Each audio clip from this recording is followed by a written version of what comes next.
심판이 표 받은 자에게 생긴다고 그랬잖아요. 당연히 그 심판도 어떤 의미로?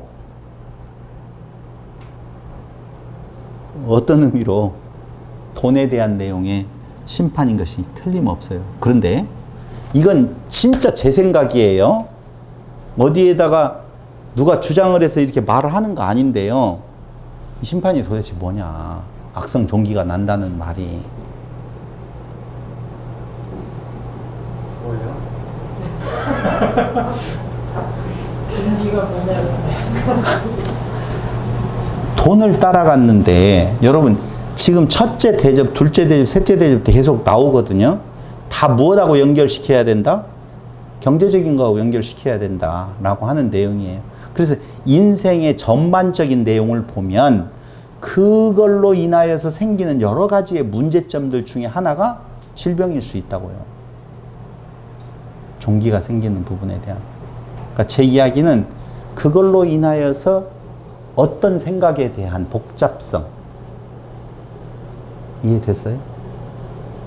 돈에 대한 문제가 있어요. 쏟았더니 그 돈에 대한 생각으로 인하여서 여러 가지 문제들이 생기는 부분들에 대한 내용들이 우리 안에 첫 번째 나타나는 것은 하나의 종기라고 하는 질병의 형태라고 하는데요. 그러니까 이게 뭐냐면은요. 하나님께서 심판은 뭐 하는 거예요? 끊어내는 거예요. 끊어내는 거예요. 그럼 돈의 유혹으로부터 돈으로부터 받는 피곤함이라고 하는 내용이 성도들에게는 있었잖아요. 계속적으로. 그럼 그 대상을 심판을 한다 그 말입니다. 그 대상이 바로 무엇이었었느냐라고 보면 첫 번째 저는 하나의 질병에 대한 의미로 첫째 대접에 대한 내용을 보고 싶다라고 하는 내용이고요. 두 번째, 둘째 대접. 둘째 천사가 그 대접을 바다에 쏟음에 바다가 곧 죽은 자의 피같이 되니 바다 가운데 모든 생물이 죽더라. 여러분 여기 생각하셔야 돼요. 애굽에서 종기가 났어요. 진짜로. 출애굽할 때 이미지 이야기 했었잖아요. 그럼 두 번째 출애굽, 두 번째 바벨론 로마라고 이야기를 했잖아요. 로마의 때에도 당연히 무엇이 있었어요? 그런 내용들을 하나님께 섭리하셨겠다고요. 그러면 오늘날 성도들에게 있어서는 지금 제가 말씀을 드렸던 거예요. 첫째 대접 이야기를 할 때. 이해됐어요? 두 번째 대접, 둘째 대접. 자, 어떻게 되어지느냐? 둘째 천사가 그 대접을 바다에 쏟음에 바다가 곧 죽은 자의 피같이 되니 바다 가운데 모든 생물이 죽더라. 이런 일이 있었어요, 없었어요? 지구상에서 있었어요? 아니, 그때는 있었죠. 출애굽 당시에 있었잖아요. 근데 지금 우리가 한번 보자는 거예요. 자꾸 그걸 역사적으로 놓고 보니까 이런 일들이 지금 사는 시대에 지구상에서 그런 일이 죽은 자의 피같이 대접을 바다에 쏟으면 바다가 곧 죽은 자의 피같이 돼 바다 가운데 모든 생물이 죽는 거 있어요 없어요? 지금 일본에서 후쿠시마에 원전 물을 갖다 방사한다고 다 내보낸다고 하는데도 다 죽어요 안 죽어요? 그거 내보낸다고 다 죽지도 않아요. 그럼 이 일이 어디에 있느냐? 또 저걸 가지고 또 봐라 또 그런 일이 일어난다라고 또 써먹을지 모르겠지만 안 죽는다니까. 여기 다 죽더라 그렇게 나와 있잖아요. 그럼 뭐냐? 바다가 죽은 자의 피같이 되었다라고 이야기하는데요. 나팔재앙 때는 3분의 1이라고 나와 있고 똑같은 내용이 여기 바다 가운데 모든 생물이 죽었다라고 여기에서는 말을 하고 있어요. 그럼 이것도 역시 출애굽 7장 17절로 21절에 대한 내용을 가지고 온 건데요. 여러분 바다라고 하는 내용은요. 바벨론이라 로마의 번성을 이야기를 해요. 이게 무슨 말이냐면요. 하나님의 심판의 화가 미치는 대상이 지금 누구냐 하면은 첫째는 피부 종기를 이야기했었어요. 두 번째로는 바다에 대한 내용을 이야기를 했는데 이 바다를 이해하려고 보면 한번 보세요. 계시록 15장 17절에 보면 거기 15장 17절이 없죠. 7절에 보면 네 생물 중에 하나가 영원토록 살아계신 하나님의 진노를 가득히 담은 금대접 일곱을 그 일곱 천사에게 하나님의 진노를 가득 담았다고 그랬어요. 첫째 대접도 그렇고 두 번째 대접, 일곱 대접이 다 하나님의 진노가 가득 담겨져 있다라고 15장 7절, 16장 1절에도 또 내가 들으니 성전에서 큰 음성이 나서 일곱 천사에게 말하되 너희는 가서 하나님의 진노의 일곱 대접, 진노가 가득 담긴 대접을 지금 쏟아라 그랬어요. 그런데 16장 19절을 보세요. 큰 성이 세 갈래로 갈라지고 만국의 성들도 무너지니 큰 성 바벨론이 하나님 앞에 기억하신 바 되어 그의 맹렬한 진노의 포도주 잔을 받음에라고 되어 있죠. 자, 진노의 잔을 쏟으라고 했는데 그 진노의 잔을 바벨론이 지금 받아요. 받으라 그러니까 받아야 될 거 아니에요. 받아요. 그렇게 되어지면 어떻게 되어지는 건가?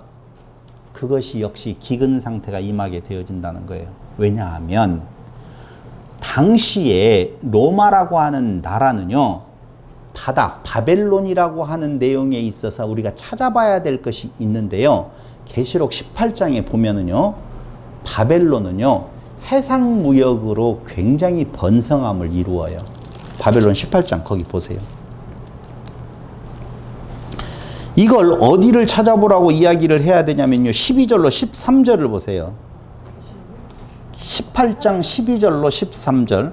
그 상품은 금과 은과 보석과 진주와 세마포와 자주옷감과 비단과 붉은 옷감이요 각종 향목과 각종 상아그릇이요 갑진나무와 구리와 철과 대리석으로 만든 각종 그릇이요 계피와 향료와 향과 향유와 유향과 포도주와 감람류가 쭉 나오는데 14절 바벨론아 내 영혼이 탐하던 과일이 내게서 떠났으며 맛있는 것과 빛난 것들이 다 없어졌으니 사람들이 결코 이것들을 다시 보지 못하리로다.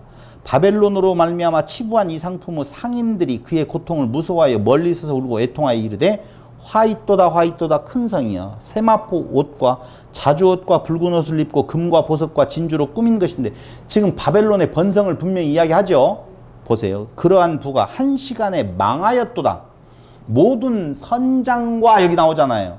선장과 각처를 다니는 선객들과 선원들과 바다에서 일하는 자들이 멀리 서서 그가 불타는 연기를 보고 외쳐 이르되 이 큰 성과 같은 성이 어디 있느냐 하며 여기 바벨론의 부는 결국은 17절에서 무엇의 번성? 해상무역의 번성으로 지금 본다 그 말이에요.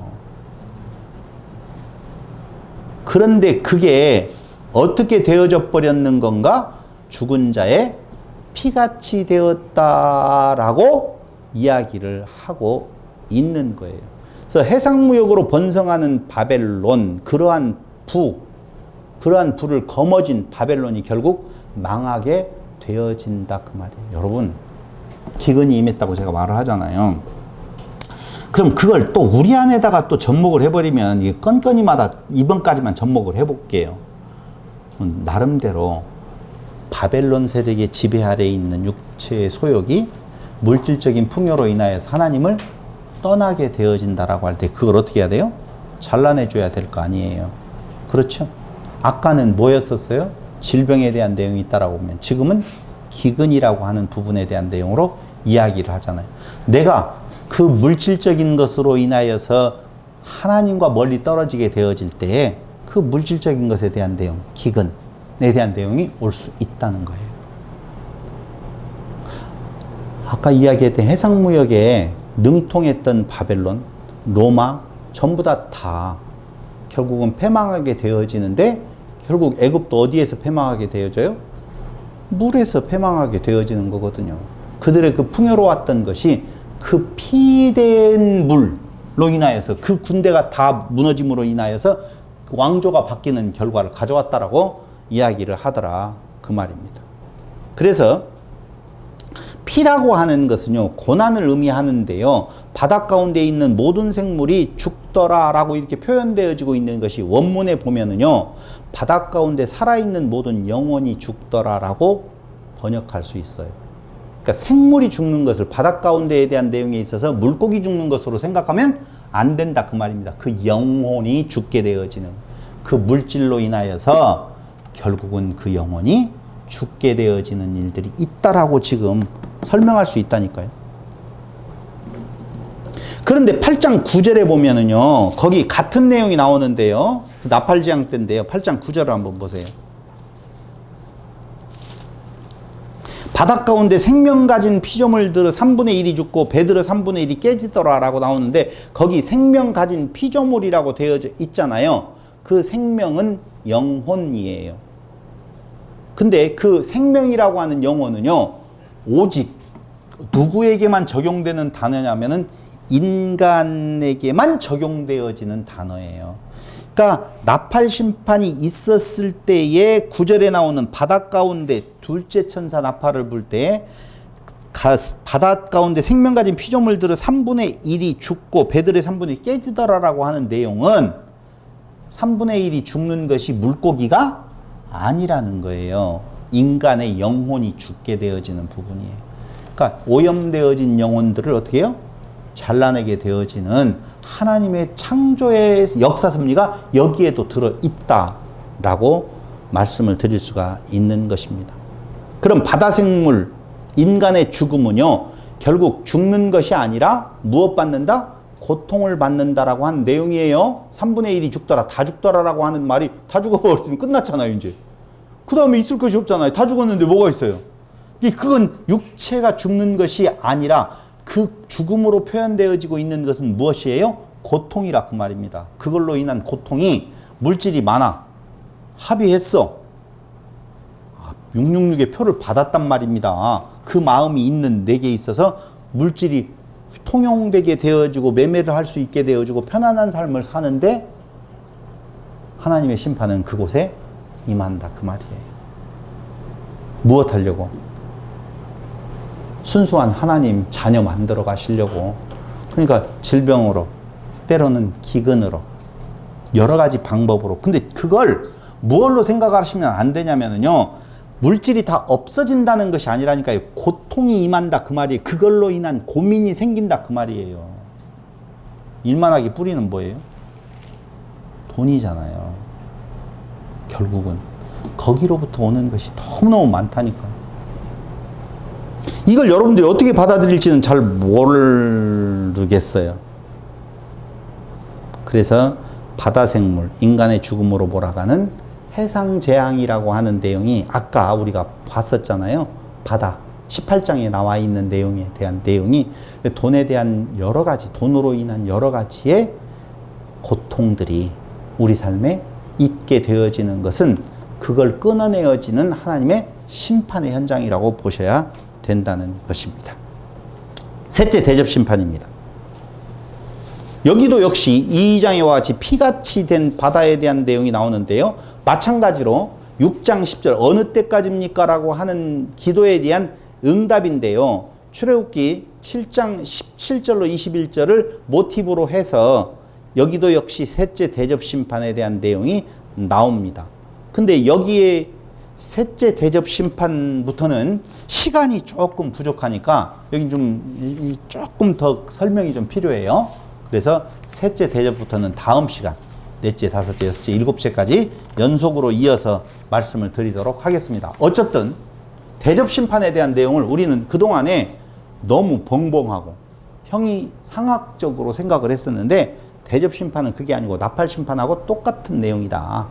근데 어떻게 되어져요? 심화되어졌어요. 3분의 1인데 다다 라고 하는 내용이에요. 이유는 왜 그래요? 끝이니까 그러는 거예요. 그 심화되어지는 걸로 봐서는 더 심화돼. 다 죽었는데 다 제거했는데 다른 심판이 있을 이유가 없잖아요. 그러니까 심판의 끝은 여기 이야기했어요. 복음이 선포되어지고 증거되어지고 그 다음에 그걸 받아들여지지 않는 자는 이미 무엇했느니라? 심판을 받았느니라. 잘 생각을 한번 해보세요. 그렇게 하나님께서 그 심판의 과정에서 그걸 잘라냈던 사람들의 모습을 한번 생각을 해본다라고 보면 뭐가 찾아올 것 같아요? 여러분, 인생이 고달픈 이유는요, 물질에 대한 관념이 해결되어지지 않기 때문에 오는 거예요. 결국 그 물질은 돈에 대한 내용도 있지만은 인간이 가지고 있는 이 육체에 대한 욕심도 다 포함되어져 있는 거거든요. 그러니까 그런 것들을 하나님께서 어떻게 해요? 손 보시는 거예요. 그런 것들을. 그러므로 인하여서 찾아오는 것이 바로 뭐냐면은 모르는구나. 찾아오는 게 뭐겠어요? 평안이지요, 당연히. 그런데 그 평안이 우리의 육체가 남아있는 그때까지 계속적으로 심판이 있다니까요. 육체에 소욕이 있으니. 그래서 눈의 눈 요한계시록 이야기하면서 언제까지 계속 간다? 육체가 있는 데까지 계속 간다 라고 하는 내용이에요. 그럼 과연 우리는 끝까지 그렇게 똑같이 살아갈 것인 건가?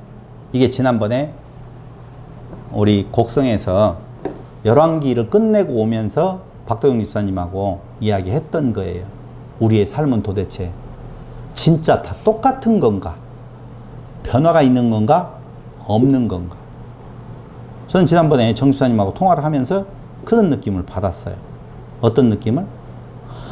차이가 있다는 거예요, 분명히. 차이가 없을 수 없어요, 여러분. 그 차이를 이런 차이입니다라고 정형화해서 문장으로 내놓는 순간 그게 시험거리가 되어지지만 분명한 차이가 있다고 저는 오늘 결론을 내릴게요. 그걸 지난번에 열왕기를 공부하면서 말씀을 드리려다가 시간이 짧았기 때문에 그걸 못했지만은요, 분명한 부분은 율법의 조항으로서의 삶의 모습에 달라진 것이 아니라 분명히 우리는 그 복음 있기 전과 복음 안에 있을 때 사는 삶이 어떻게 차이가 있는지에 대한 내용을 언제 한번 말씀을 드리기로 하고, 하나님은 그러한 과정, 심판의 과정을 통하여서 우리를 더욱더 하나님의 자녀 되게 하시는 역사를 지금 시행해 가시고 있다. 성도들아, 고통받는 성도들아, 하나님은 완벽하게 당신의 계획을 실행해 가신다 라고 하는 희망을 주는 거예요. 요한계시록이 당시의 성도들에게 아무 관련이 없는 이야기를 썼다라고? 아니에요. 철저하게 쓸 당시의 독자 누구인 건가? 그들에게 영향이 없는 모든 편지들은 다 거짓이에요. 그럼 요한계시록을 오늘날 어떤 사람에게 해당되어지는 이야기로 썼다라고 말하는, 그렇게 주장하는 것들은 전부 다 진짜 이단으로 봐도 틀림이 없습니다. 다음 시간 셋째 대접인가요? 거기서부터 말씀을 드리기로 하고 오늘 마치겠습니다. 기도드리겠습니다. 고마우신 아버지 하나님, 오늘 우리에게 티끌보다도 못한 존재를 하나님의 자녀되게 하시는 하나님의 창조의 섭리에 그 놀라우신 역사를 이행해 가시는 여호와 하나님을 같이 살펴보았습니다. 우리의 삶 속에서 짧은 인생 동안에 주를 알아가는 그 기쁨에 나아가게 하시고, 그 기쁨이 우리로 하나님을 찬양하며 오늘 삶을 담대하게 살아갈 수 있는 믿음 주시기를 예수님의 이름으로 기도드립니다. 아멘. 네.